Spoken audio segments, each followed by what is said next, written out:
Radio Capi, grand témoin.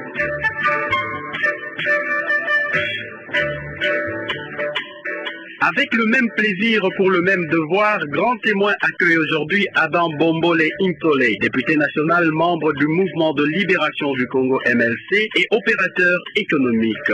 Il n'a pas refusé notre invitation. En votre nom, nous lui disons merci. Le plaisir est pour moi.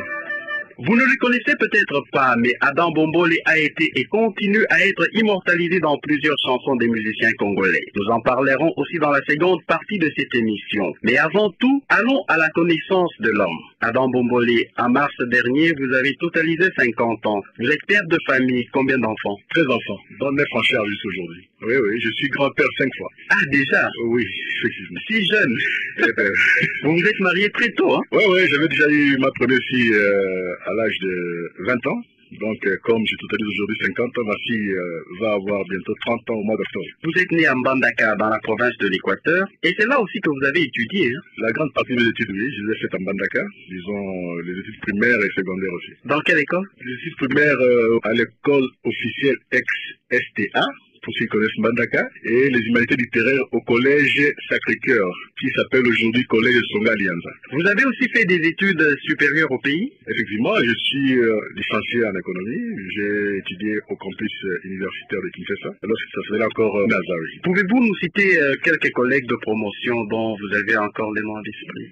Ouais, mais il y a d'abord un qui est déjà mort, il y a M. Lokota, qui était l'ancien président de FPI. Il y a aussi feu Jean-Paul Kanga, avec qui j'ai partagé une chambre au niveau du campus. Quels souvenirs vous gardez de votre enfance? Comme tous les enfants à l'époque, des bons souvenirs, malgré la vie assez, comment dirais-je, difficile, puisque je ne suis pas né comme beaucoup le croient avec une cuillère en or dans la bouche.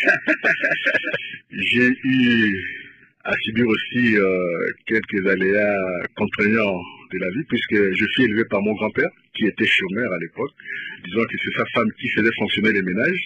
Donc elle se débrouillait dans un petit commerce. Ma mère s'étant remariée et moi-même étant déjà en très bas âge orphelin de père. Donc c'est mon grand-père qui m'a élevé, qui m'a envoyé aux études jusqu'à les terminer. Et immédiatement après les études, j'ai commencé une carrière professionnelle dans le domaine privé. Voilà. Mais quand on est élevé par un grand-père, ce sont des caprices, on vous dorlote, c'est un peu ça que vous avez fait? Non, contrairement aux autres grands-pères, lui était très sévère, hein, puisqu'il appliquait la méthode colonialiste. Lui venant, la chicote. Voilà, lui venant d'une école colonialiste, il a été chicoté lui-même dans sa jeunesse, donc il n'a pas hésité à refaire l'expérience. Il nous appliquait la même méthode, le même système, c'est-à-dire on avait des heures ponctuelles pour manger, il y avait des heures ponctuelles pour étudier, et des heures ponctuelles pour dormir. C'est pas comme aujourd'hui, chez lui c'était 20 heures au lit, 6 heures du matin debout, et 7h30 à l'école, voilà. À 25 ans déjà, vous étiez dans les affaires, hein, avec les sociétés Sapa et Bigan, puis Ascom, Nova Atlas, Caninvest. Les affaires sont-elles une vocation familiale?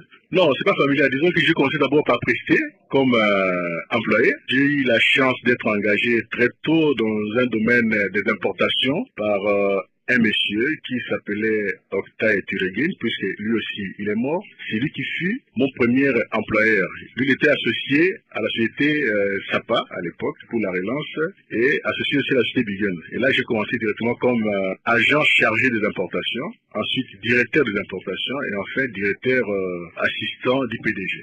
Après ce parcours, lorsque cet expatrié avait connu des problèmes ici, puisqu'à un moment donné, il a eu des problèmes de gestion, il est rentré en Europe, il est parti d'ailleurs mourir. J'ai débuté avec des petits moyens et la première société que j'avais lancée s'appelait Leader, une société chargée des importations et qui assure aussi d'autres services connexes. Et là, vous avez bien géré, hein? Oui, puisqu'ayant déjà acquis une certaine expérience en collaborant avec cet expatrié, qui était aussi d'une rigueur incroyable et d'une sévérité vraiment dans les affaires qui ne retrouvons plus aujourd'hui, puisque lui aussi, il était un grand bosseur. Et il m'avait donné une grande leçon en me disant que dans la vie, il faut toujours croire en soi-même, en ses capacités, avant de croire aux autres. Ce qui fait que lorsque j'ai débuté mes affaires sur le plan des importations, des importations, j'ai commencé par un petit conteneur, ensuite petit à petit, bon, en fonction des opportunités, j'ai progressé jusqu'à construire ce que j'ai aujourd'hui. Radio Capi, grand témoin. Grand témoin vous fait découvrir aujourd'hui Adam Bombole Intole, député national, membre du mouvement de libération du Congo MLC et opérateur économique. Comme nous le disions en début d'émission, Adam Bombole a été chanté et continue de l'être par plusieurs artistes musiciens, entre autres Jibin Piana dans Feu de l'amour, dont nous vous proposons un extrait.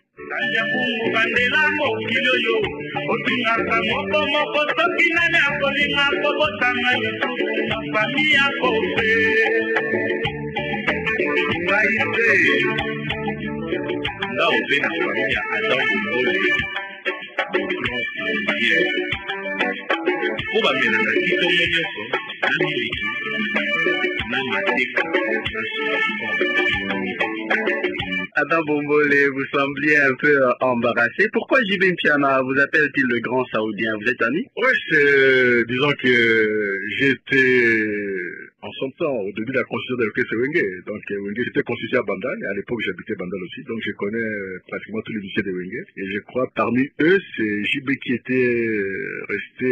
resté plus attaché à moi jusqu'à ce jour. Et lui n'a pas eu peur de m'approcher. Il n'a pas eu cette timidité que nous remarquons dans beaucoup de musiciens. Dans l'extrait que nous avons suivi, il dit lui aimerait naître dans la famille Bombole, puisque là, on mange du pain, des beurres, margarine, saucisson et compagnie. Et là, je vous ai vu, vous avez un peu eu le visage froissé. Hein, non, pas froissé. J'ai rigolé puisque le pain, le beurre, les saucissons, la charcuterie n'est pas un luxe en soi. Ce sont des choses qui sont à la portée de toutes les bourses. Cet aspect préoccupe également nos auditeurs. Prenons-en un de Kinshasa. Samba, monsieur Adam Bombole, l'autre fois qui était un homme d'affaires, on t'a chanté dans des musiques, on t'a lancé par-ci et par-là. Maintenant que tu es devenu un homme politique, honorable Adam Bombole, est-ce que si aujourd'hui on te chante encore dans les musiques comme les JB, les Horason, est-ce que cela va te faire plaisir? Comment tu vas te sentir?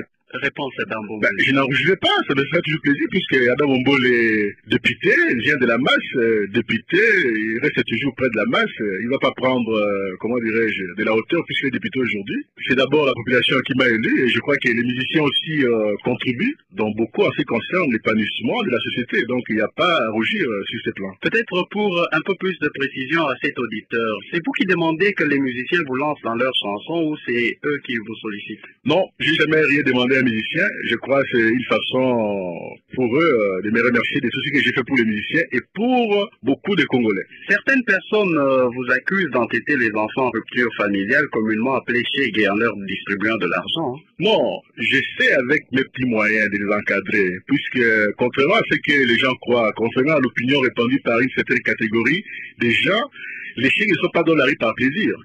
Moi, j'ai commencé à côtoyer les chégués depuis plus de 20 ans. Et je sais que parmi les chégues, il y a des enfants qui sont en rupture avec leur famille suite aux conditions sociales exécrables dans lesquelles ils vivent. Moi aussi, ayant connu un moment donné de ma vie la faim, la moindre des choses, c'est de leur donner de quoi s'acheter un morceau de pain. Mais avec l'envahissement de rue, je commence maintenant à remarquer qu'il y a même des bandits qui se font passer pour des chégues. Mais j'essaie de discerner qui est les vrais chégues et qui est un chégué circonstanciel. Et qu'est-ce qu'Adam Bombole pourrait faire pour les chégués, concrètement? Non, je voudrais que d'abord l'État mette des structures en place pour canaliser les énergies, pour canaliser les financements en ce qui concerne l'assistance aux chégués. Puisque même moi, sur le plan personnel, je suis embêté. Chaque fois que je travaille quelque part, c'est toujours il faut suivre, à votre voiture. Je vais au restaurant, il y a les chégués qui envahissent les parkings. Bon, c'est assez pénible, mais je ne peux pas non plus les repousser. Je me dédie tant que mal. Mais si aujourd'hui, puisque récemment j'ai été invité par un groupe d'handicapés qui sont organisés, mais là je sais au moins que si assistance à apporter aux handicapés, je passe par tel mécanisme, par tel créneau, par telle personne. C'est bien canalisé. Je voudrais aussi que l'État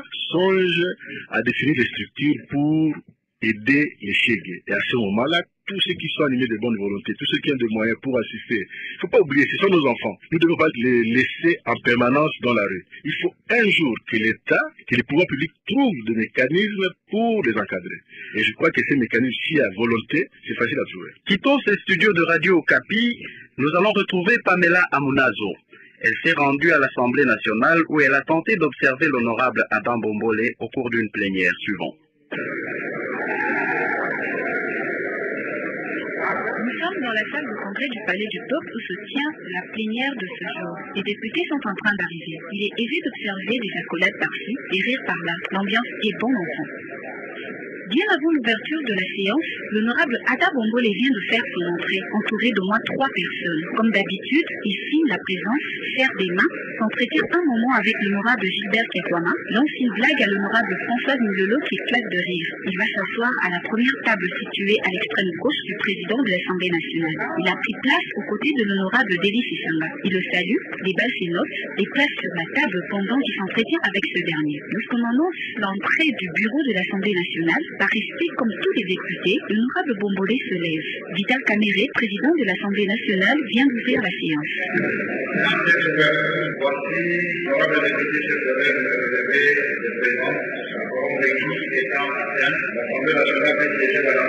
Pendant les différentes interventions de ses collègues à la tribune, l'honorable Bombole n'hésite pas à lever la main en signe d'accord ou à rire comme certains députés lorsque l'intervention lui en donne l'occasion, voire même bousculer.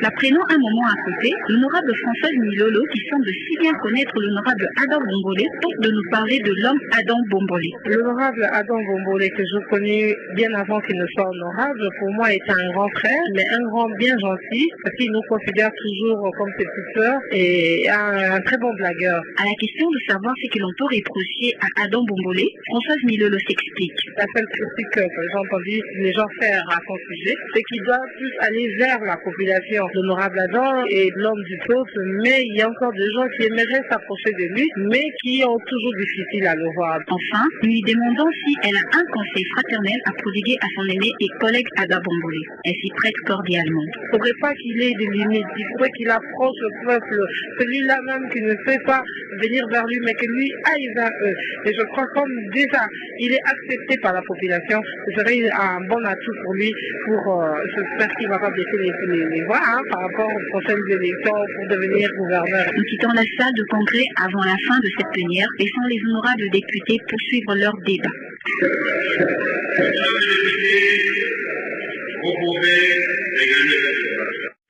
Alors nous sommes et nous restons encore à notre place. Adam Bombole, je vous ai vu éclater de rire, étouffer de rire. Votre réaction par rapport à ce reportage? D'abord, je suis surpris. Je ne savais pas. Je sais que c'est une radio professionnelle, comment dirais-je, où il y a des cadres professionnels, mais professionnels de pousser à ces points-là, je suis étonné, puisque là, vous reprenez l'ambiance de ces jours. Je suis très content. Je prends bonne note de conseil de notre collègue Lolo, que je connais aussi depuis longtemps, que je considère comme une sœur, puisqu'elles sont aussi nombreuses, des connaissances depuis longtemps. Mais en ce qui concerne l'approche et le conseil, il y a effectivement une catégorie de gens qui croient que je suis difficile à aborder. Vous êtes très éloigné de la population. Non, je ne suis pas très éloigné, mais ce que je préfère, c'est d'éviter les milieux trop brillants et trop bouillants. Trop visibles. Non, les reproches qu'on me fait par l'équinoxe, c'est de ne pas fréquenter les bistrots, de ne pas fréquenter l'Inganda, de ne pas être... Non, moi, j'ai pas cette culture-là. Je suis désolé, mais j'ai pas la culture de l'Inganda, la culture des bistrots. Non, non. Je préfère peut-être qu'on se retrouve dans les manifestations culturelles, qu'on se retrouve dans les matchs de football, mais les beuveries d'après-match, non, je ne suis pas partie prenante. Mais je prends bon note de ces concepts. Je vais me surpasser pour m'approcher encore de plus en plus de la population. Nous avons quelqu'un en ligne pour vous. Nous allons lui donner l'occasion de se présenter lui-même. Je m'appelle José Bombole, relation de famille, de frère. José Bombole, votre frère est très étonné, il a même mis son mouchoir à la bouche pour qu'on n'entende pas son étonnement. Adam Bombole, réaction? Non, non, lui c'est, comme il a dit, frère, on a grandi ensemble, donc c'est une relation de plus de 50 ans, si je peux dire. C'est votre grand frère, votre petit frère? Non, non, il a un an plus que moi. Donc c'est votre aîné? Enfin, il est aîné par rapport à moi. Vous êtes de la même famille, hein? Oui. sommes de la même famille. C'est lui qui vient avant vous? Oui, c'est lui qui vient avant moi. José Bombole, dites-nous, quels souvenirs d'enfance pouvez-vous rappeler à votre frère pour nos auditeurs? C'était un garçon très intelligent quand nous avons fait des écoles primaires et secondaires. Alors, il était toujours dans ses livres, jusqu'à ce qu'il manquait même de sommeil. Alors, lui, c'était la journée, les romans, tout ça là. Écoute, aussi un footballeur, et puis un peu trop bagarreur aussi. Trop bagarreur. Je battais pour lui.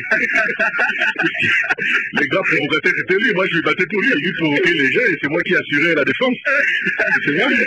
Vous reconnaissez, José, que c'est vous qui étiez le provocateur? Ah ben oui, moi je provoquais, lui il faisait la défense, et puis ben écoute, il nous fait la force. José, pour fêter ces retrouvailles familiales, pouvez-vous proposer une chanson à votre frère Adam Bombole? Bon, je préfère qu'on lui balance mon coup à des Koffi Olomide. Nous allons suivre la chanson. Restez avec nous, hein, José, pendant que nous dégustons cette belle chanson.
José Bombole, Oui. dites-nous pourquoi vous avez choisi cette chanson pour votre frère. Parce qu'il est cité dedans? Ben non, écoute, il a commencé un peu le végétarien depuis la petite enfance. Vous voyez, écoute, il était aussi friand de taboulé à l'époque. Bon, à l'époque de Tipka. Bon, en fait, c'est une chanson qui m'a marqué de Koffi, alors c'est pour ça que je lui ai dit ça. Et il a semblé être très d'accord, hein, parce que quand la chanson a commencé, je l'ai vu, il bougeait la tête, les doigts, Adam Bombole les réactions.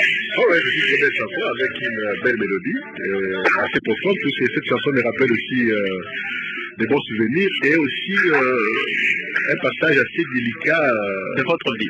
De ma vie. Oui. Alors, José Bombole, restez toujours avec nous pendant que nous suivons la chanson.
José Bombole, quel effet ça vous fait quand vous entendez votre frère lancer dans les chansons comme ça? Ben écoute, bon, je suis parfois ému, parfois je suis content qu'il soit là, parce que c'est pas aujourd'hui, hein, bon, c'est depuis à l'époque de Mimile et de Taboulé qu'on a commencé à le chanter. Pour moi, c'est pas une surprise. Adam Bombole, un petit mot à votre frère avant de clôturer cet entretien? Ben, je l'aime bien. qu'on continue à être comme nous avons toujours été. Donc il n'y a pas de problème. En tout cas, José, je peux vous dire qu'il est très ému. Vous pouvez lui dire aussi un petit mot pour clôturer l'entretien. Chers frères, la voie dont vous avez embrassé actuellement, je vous souhaite un plaisir, continuez toujours à être social, à l'écoute de ta base, que Dieu te bénisse de tout ce que vous êtes pensé dans te prendre. Merci beaucoup, José, et au revoir. Au revoir, merci. Radio Kapi, grand témoin. Grand témoin vous présente Adam Bombole Intolé, député national, membre du mouvement de libération du Congo et opérateur économique. Adam Bombole n'est pas seulement absorbé par les affaires, il est aussi député national, deuxième vice-président du groupe parlementaire du MLC à l'Assemblée nationale. Vous faites quoi concrètement? Le député national, tout comme le président de la République, représente la nation et c'est repris dans la Constitution. Donc je ne défends pas seulement les intérêts de la Lukunga, je défends d'abord les intérêts de toute la population congolaise. Ensuite, en ce qui concerne Kinshasa, où nous avons battu campagne, particulièrement dans la Lukunga, donc je prends les préoccupations de ma base, de la population, pour les amener au niveau de l'Assemblée nationale, de façon à ce que nous impliquions le gouvernement pour trouver des solutions. J'ai été parmi les rares députés, pendant la campagne, à pas faire des promesses démagogiques. Et j'avais expliqué à ma base que c'est pas moi qui l'ai apporté de l'eau, c'est pas moi qui l'ai apporté l'électricité, mais sur le plan social, je serai toujours là. Et comme j'avais promis lors de cette campagne que je partagerai le peu que je gagnerai à l'Assemblée nationale avec la population, je crois, j'ai déjà commencé à concrétiser mes promesses. Pas plus tard qu'il y a une semaine, comme j'avais tout à l'heure, j'avais été abordé par des handicapés, pas les handicapés qui sont au bord de route ou bien au centre-ville, mais par une association, une structure bien responsable. D'ailleurs, ils étaient passés par les canaux de la fondation Conrad Adenauer pour me contacter. Ils avaient amené un état des besoins pour construire, je crois, un atelier de confection, de couture. Et là, je suis intervenu spontanément avec une somme de 1500 $ pour les permettre de faire les premiers travaux. Tout récemment aussi, toujours dans le cadre de ces partages, pour assister les groupes qui ne sont pas vulnérables nécessairement, mais les catégories socioculturelles. J'ai été aussi rendre visite à mes électeurs de la paroisse Saint-Pierre, puisque là aussi il y a une chorale à qui j'avais fait un don de l'appareil musicaux pour aider l'orchestre de la chorale à bien évoluer. En dehors de tout cela, qui sont des interventions ponctuelles et personnelles, mais la plus grande préoccupation, c'est de chercher comment résoudre les problèmes de la sécurité, les problèmes du bien-être de la population avec les concours du gouvernement. Puis ce n'est pas les députés seuls qui peuvent apporter des solutions. Les députés doivent prendre en compte les préoccupations de la population, les amener au niveau de l'Assemblée nationale, qui permet à l'Assemblée nationale de sensibiliser les pouvoirs publics de façon à ce que les solutions soient trouvées. Nous allons prendre une question de Mbandaka. Komanga Mathieu Chicago. Naza na kati ya Mbandaka. Ada Bombole nazali kotuna yo zali l'affaire. Pourquoi OK kokota na politique nazo tuna yo papa Ada Bombole. OK kokota na politique pour ozwa nini. Il veut savoir, cet auditeur de Mbandaka, qu'est-ce que vous cherchez dans la politique? Vous êtes opérateur économique, ça ne suffisait pas? Non, je crois que si nous sommes réalistes, si nous sommes pragmatiques, on devrait laisser vraiment la vraie politique aux gens qui ont des moyens de faire la politique, aux gens qui ne viennent pas vivre de la politique, mais aux gens qui peuvent faire vivre la politique. Je m'explique. Si pendant de longues années, nous avons connu les vagabondages politiques, nous avons connu les dévergondages politiques, excusez-moi, le terme est assez fort, c'est puisque la politique était devenue pratiquement une poubelle, où on jetait n'importe qui et n'importe quoi. Si moi je suis parti dans la politique, c'est pas aujourd'hui, puisque pour ceux qui lisent, s'ils connaissent l'histoire du pays, s'ils compulsent les annales du forum qui s'était tenu auprès de la nation pour la construction des forces du conclave, j'étais parti là délégué par une force politique qui était en train de se mettre en place. Ça s'appelle les forces du futur. À un moment donné, je me suis dit, mais pourquoi ne pas apporter mes capacités, en toute modestie et en toute humilité, pour trouver quelques solutions aux problèmes latents, récurrents, visibles de la population. Je ne suis pas venu dans la politique pour chercher un confort matériel ou bien changer quoi que ce soit dans ma façon de se comporter. Donc c'est apporter votre confort matériel. Voilà, ma contribution dans la recherche de solutions en ce qui concerne les bien-être de la population. Vous aviez aussi postulé comme gouverneur de la ville de Kinshasa, mais sans réussir. Qu'est-ce qui n'avait pas marché alors que vous étiez parmi les favoris? Ouais, il serait très long d'expliquer pourquoi nous n'avons pas abouti à un résultat positif. Mais brièvement pour les auditeurs. La vérité est que une partie, disons, un groupe de députés avec qui nous étions en alliance, avait trahi, puisque vous vous rappellerez que lors des élections, nous avions constitué au niveau de l'opposition actuelle, mais qui n'était pas l'opposition à l'époque, nous avons constitué dans le cadre de la bipolarisation, puisque la vie politique ici est bipolarisée, il y avait l'AMP d'un côté et l'Union pour la Nation de l'autre côté. Dans l'Union de la Nation, on retrouvait des partis politiques qui étaient avec nous, entre autres la BACO.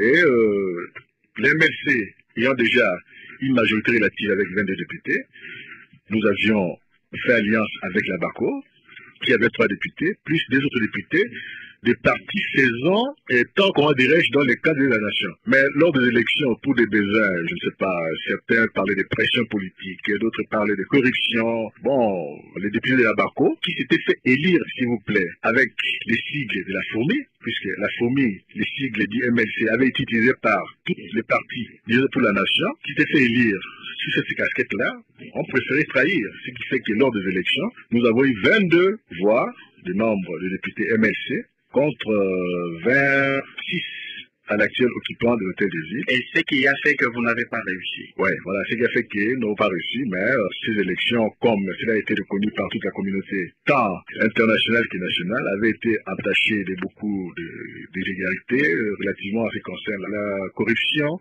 la constitution, les pressions politiques, n'est-ce pas? Puisque je me rappelle que lors d'une rencontre avec ces députés qui avaient trahi, certains avaient avoué, et les faits sont là, avoir été contraints par des forces spéciales pour ne pas voter dans le sens voulu par l'Union pour la nation. Bon, ça c'est un épiphénomène qui s'est passé, mais nous avons encore tous les mécanismes à mettre pour, dans un futur proche, remettre tout en jeu. Allons cette fois-ci à Lubumbashi. Olivier Mouchili, je suis étudiant en médecine à l'université de Lubumbashi. Monsieur Adam Bombolé, compte tenu de votre niveau en tant que politicien, est-ce que vous avez le temps de vous occuper de vos enfants à la maison? Vous avez plusieurs casquettes, politicien, opérateur économique, député. Est-ce que vous avez le temps de vous occuper de votre famille? Ouais, effectivement, puisque je sais que la présence des parents autour des enfants est très importante. Moi, mais ayant souffert de cette absence des parents dans ma jeunesse, je sais comment apprécier cette présence. Je m'occupe, j'ai le temps. D'ailleurs, les enfants restent, mes enfants restent ma priorité. J'ai le temps de m'en occuper. Chaque matin, je crois, à 6h moins le quart, avant qu'ils aillent à l'école, ils viennent dans ma chambre pour des petits câlins. Ensuite, dès que je rentre chez moi, première chose, c'est savoir où sont les enfants, comment ils vont, après ils ont passé leur journée. Les grands enfants, puisque j'ai des grands enfants, sont devenus pratiquement des copains. Et ceux qui sont encore petits sont des compagnons de jeu à la maison. Il nous reste très peu de temps pour clore cette émission. Adam Bombolé, vous êtes aussi membre de la Commission économique et financière à l'Assemblée nationale. Un petit mot sur le budget que vous avez adopté. Oui, le budget a été adopté à l'Assemblée nationale, mais nous, en tant qu'opposition, puisque nous avions aussi un autre budget, nous n'avons pas voté pour ce budget. Mais je crois que, comme l'a eu à le reconnaître, même nos collègues de l'autre camp, c'est un budget des pauvres, n'est-ce pas? Et je crois qu'avec une volonté politique manifeste, on pouvait faire mieux que ces budgets-là. Mais je tiens à apporter à la connaissance de l'opinion que ces budgets qui se chiffrent aujourd'hui à peu près 2 milliards 300 millions de dollars nécessitent l'apport de 44% de l'extérieur. Et ce n'est pas encore acquis cet apport-là. Mais en ce qui concerne la mobilisation des ressources intérieures, je crois que le gouvernement devra redoubler les efforts, devra déjà faire une bonne programmation. Et si ce gouvernement, comme nous a promis le Premier ministre, fait des efforts, je crois que ce budget pourra être amélioré. À entendre le Premier ministre, à entendre les membres de son équipe, il semblerait qu'au mois de septembre, il y aura de bonnes choses. Peut-être que le budget pourra connaître un accroissement. Et nous posons la question parce que je dirais que puisque ce budget ayant déjà été adopté, je crois qu'il reste que le président de la République pour le la financière en ce qui concerne ce budget. Il y a un auditeur de Kananga, Xavier Chibangelou, qui veut savoir si Adam Bombolé a l'occasion d'appeler de temps en temps le sénateur Jean-Pierre Bemba. Oui, le sénateur Bemba, en dehors des considérations partisanes, en dehors de nos relations dans les partis, reste un ami et un frère. Donc, je l'appelle pratiquement tous les jours, comme lui aussi m'appelle, pratiquement tous les jours, nous échangeons. M. Bemba est jusqu'à présent au Portugal et je ne m'en cache pas. Même tout à l'heure, avant d'entrer dans votre studio, j'ai échangé avec lui puisqu'il reste encore braqué sur l'actualité au niveau du pays. Et il va bien? Il va très bien. Il a récupéré l'usage de tous ses membres. Il va très bien. Grand témoin recevez Adam Bombole Intolé, député national membre du mouvement de libération du Congo MLC et opérateur économique.